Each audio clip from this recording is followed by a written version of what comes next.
I'm Hope Ray, and I'm a certified sex addiction therapist. Every day I work with partners who have been wounded by infidelity, sex addiction, or a scandal in the media.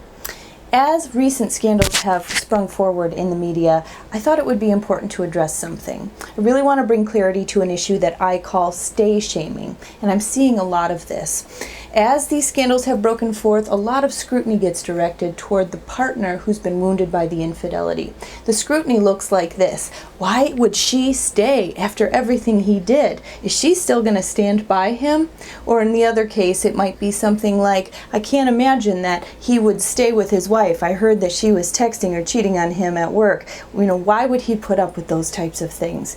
It becomes so important for us to not add to the tremendous pain that these folks are going through. When discovery happens that their partner has sexual problems, compulsive sexual behavior, sex addiction, or some sort of misconduct in the sexual arena, it becomes really important for them to have support as they sort through their ambivalence. Let me paint a picture really quick of a few general scenarios that I see on a regular basis. Let's say there's a woman, she's about 45 years old, she has a few school-aged children, and she's been out of the workforce for about 10 to 15 years.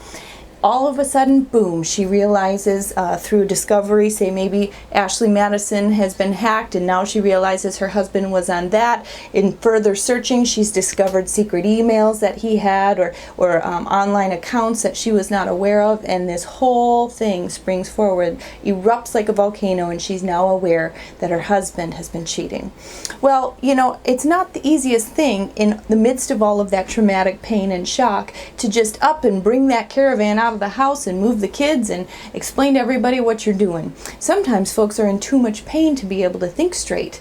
They have a lot of ambivalence to sort through, but it's not even that simple. Think about being out of the workforce for 10 to 15 years. How is this woman thinking she's going to be able to support her children if running out to get a job isn't as accessible or immediate of a solution as she would need it to be?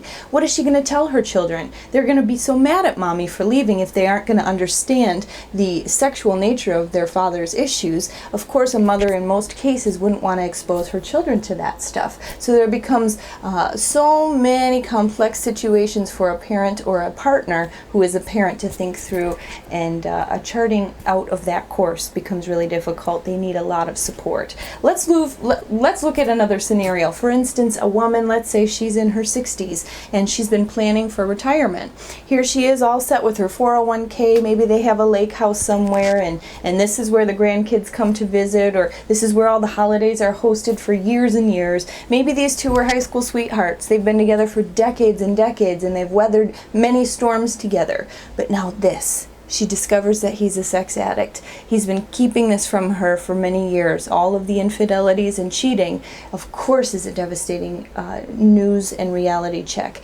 However, to just up and leave while also forsaking the rest of the life that comes with the union there for that partner is terribly difficult to adjust to that quickly.